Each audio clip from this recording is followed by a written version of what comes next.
चलिए हम लोगों ने जो देखा था उसके आगे हम लोग देखते हैं। इसमें अगला एक्सरसाइज है 1B, उसमें से 2 क्वेश्चन बाकी था, तो आप लोग देखिएगा, उसको करिएगा। आगे हम लोग देखते हैं 1B। 1B में क्या है, निम्नलिखित पूर्णांकों का के योगात्मक प्रतिलोम लिखिए। तो निम्नलिखित पूर्णांक आपके दिए गए हैं और आपको क्या बताना है, इनके योगात्मक प्रतिलोम बताना है। तो योगात्मक प्रतिलोम के बारे में आपको पढ़ा दिया गया था। क्या पढ़ाया गया था कि ऐसे 2 पूर्णांक जिनका योगफल 0 आए तो दोनों पूर्णांक एक दूसरे के क्या हो जाते थे, योगात्मक प्रतिलोम हो जाते थे।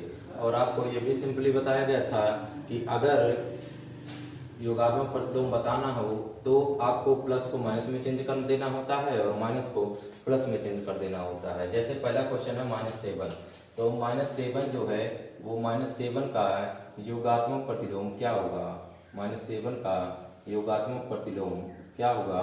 तो -7 का योगात्मक प्रतिलोम होगा प्लस का 7, यहाँ प्लस का साइन है छिपा हुआ है। अब 0 है तो 0 का योगात्मक प्रतिलोम क्यों होगा, तो 0 का योगात्मक प्रतिलोम स्वयं 0 ही होगा। ऐसे ही 1 है तो 1 का योगात्मक प्रतिलोम कौन होगा, 1 का योगात्मक प्रतिलोम होगा माइनस का 1। और -a + b का योगात्मक प्रतिलोम कौन होगा, तो बस माइनस हट जाएगा, प्लस हो जाएगा, ब्रैकेट में a + b, या आप इसको a + b भी लिख सकते हैं। तो ये हो गया आपका फर्स्ट क्वेश्चन का सॉल्यूशन। तो चलिए आगे हम लोग देखते हैं क्वेश्चन नंबर 2। चलिए क्वेश्चन नंबर हमारा 2 क्या है, वितरण नियम से, किस नियम से, वितरण नियम से 15 × 32 का मान ज्ञात कीजिए। तो वितरण नियम क्या है, वितरण नियम है, वितरण मतलब होता है बांटना। तो चलिए देखते हैं, 15 × 32 लिखा हुआ है, तो 15 × 32 लिखा हुआ है, तो इसे हम 15 कर देते हैं, × 32 को बांट देते हैं 2 पार्ट में, तो क्या हो गया 30 + 2। तो 32 कैसे आता है, 30 में जब हम 2 को जोड़ देते हैं तो कितना आ जाता है, 32 आ गया। तो अब देखिए यहाँ पर गुणा है, तो किसी भी ब्रैकेट के बाहर अगर कोई अंक गुणे में है तो उस संख्या का गुणा ब्रैकेट के सभी नंबरों के साथ में होता है। तो पहले 15 का गुणा 30 में होगा, तो 15 × 30, यहाँ था प्लस, प्लस लगा देंगे क्योंकि बाहर भी प्लस ही था। तो 15 का गुणा 2 में करेंगे तो 15 × 2 हो गया। चलिए गुणा कीजिए, 15 × 3 = 45 हो गया और ये 0 आ गया, प्लस 15 × 30 हो गया, तो कितना आंसर हो गया 480। ये हो गया हमारा वितरण नियम द्वारा। वितरण नियम में क्या था, आपको इसको बांट देना है। तो 32 था, तो 32 को हमने क्या कर दिया 30 + 2, 30 + 2 32 ही आपका आएगा। तो फिर ब्रैकेट के बाहर अगर कोई भी नंबर है किसमें, गुणे में, तो उस नंबर का गुणा ब्रैकेट के सभी नंबरों के साथ में किया जाता है। तो ब्रैकेट में 2 नंबर थे, एक था 30 और एक था 2, तो 15 का गुणा पहले 30 में किया गया, तो 15 × 30, फिर प्लस, फिर 15 का गुणा 2 में किया गया, तो 15 × 2 बराबर 15 का 3 = 45 और 0 लगा दिया गया, 15 × 30 दोनों को जोड़ दिया गया, तो 480 हो गया इसका आंसर। चलिए हम लोग अगला क्वेश्चन देखते हैं, क्वेश्चन नंबर 3 जो है 4, क्वेश्चन नंबर 5 हम लोग देखते हैं।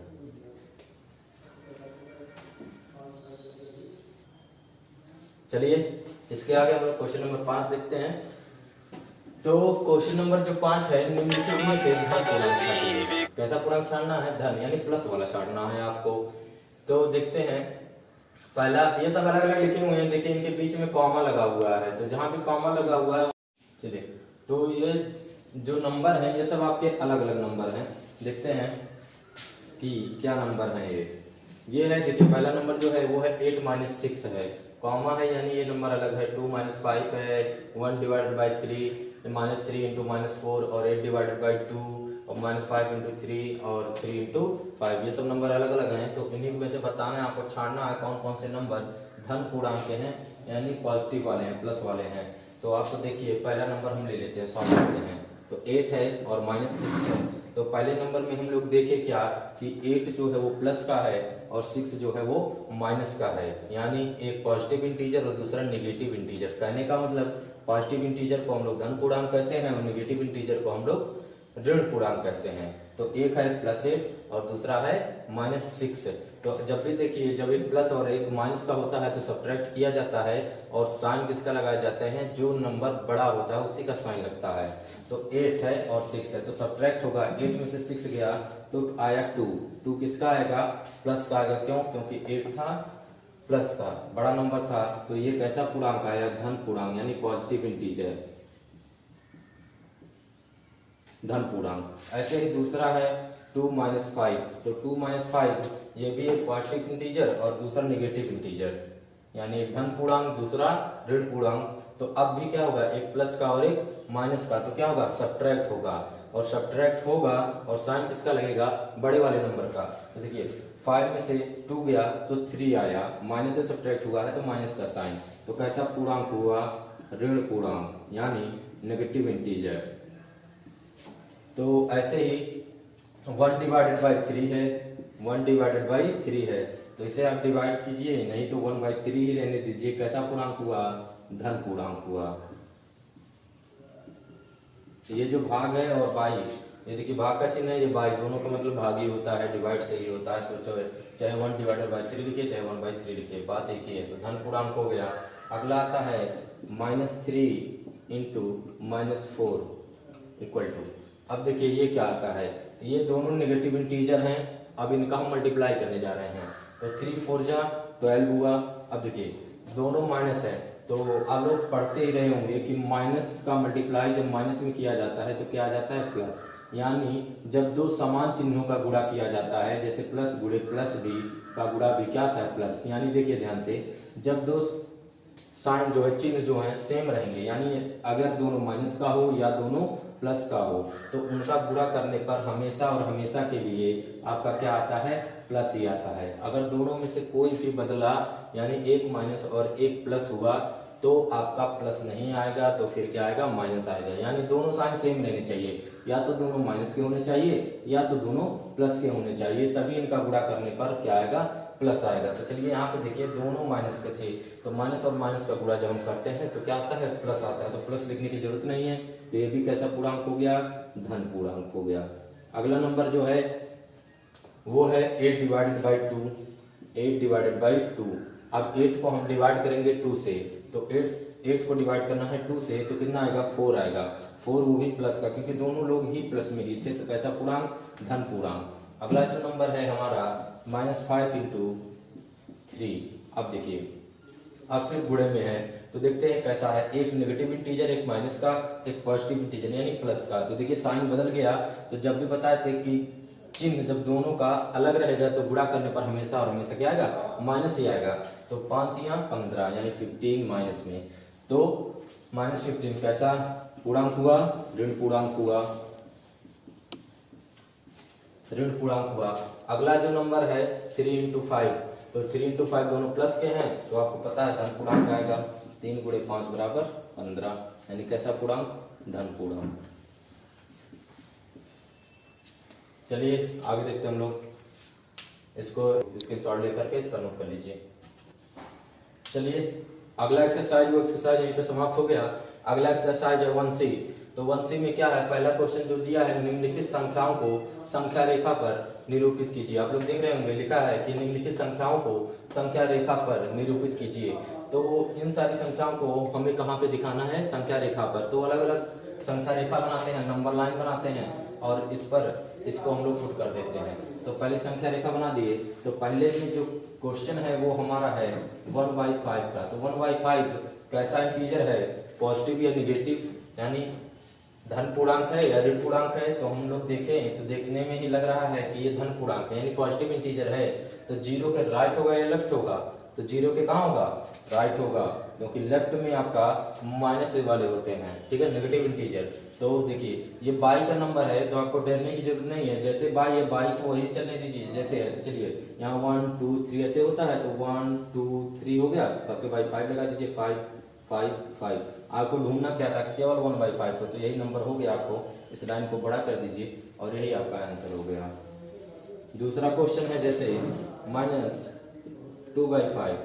तो ये कैसा है इंटीजर है, ये है नेगेटिव इंटीजर, यानी माइनस वाला है। तो नेगेटिव इंटीजर है, तो देखिए ये 0 के राइट होगा या लेफ्ट होगा, तो ये 0 के नेगेटिव इंटीजर है, तो 0 के लेफ्ट होगा। तो लेफ्ट में बनाइए, तो 0 आप कहीं भी रख सकते हैं, बस लेफ्ट और राइट का ध्यान दीजिएगा। तो 0 लिखे तो लेफ्ट का काम है, तो लेफ्ट में इधर आते हैं। माइनस का है तो आप 1 2 चलिए, -1/5, -2/5, -3/5, अब देखिए हमें 2/5 तक ही जाना था, तो एक आध नंबर आगे चले जाते हैं, उससे कोई फर्क नहीं पड़ता।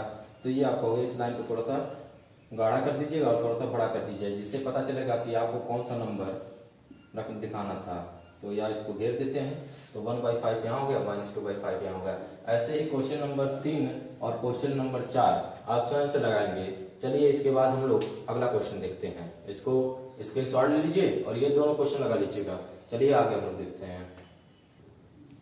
चलिए आगे देखते हैं साम दशमलव। पहले आगे का क्वेश्चन देखने से पहले हम कुछ देख लेते हैं क्या है साम दशमलव। साम दशमलव क्या है, इस स्थिति में शेष 0 हो जाता है। इस स्थिति में जो शेषफल होता है हमारा, यानी जो रिमाइंडर होता है वो कितना आ जाता है, 0 आ जाता है। जैसे मान लीजिए 1/2 है। अब 1/2 है, अब ये इसको साम दशमलव है या नहीं है चेक करने के लिए 2 से कर देते हैं डिवाइड 1 को, जाएगा नहीं तो हम इसमें सबसे पहले पॉइंट लगा के 0 बढ़ा देते हैं। 10 हो गया। अब 2 का पकड़ा पड़िए, 2 पंजे 10, कट गया, शेषफल क्या हो गया, 0 हो गया। तो यानी ये जो 1/2 था, अगर इसका हम दशमलव करें तो कैसा दशमलव आएगा, साम दशमलव हो जाएगा। यानी इसका जो आंसर हुआ ये 0.5 या इसको हम 0.5 भी लिख सकते हैं। तो क्या हो गया, ये कैसा दशमलव हो गया, साम दशमलव, क्योंकि इसमें शेषफल क्या गया था, 0 आ गया था। चलिए अगला देखते हैं असाम दशमलव।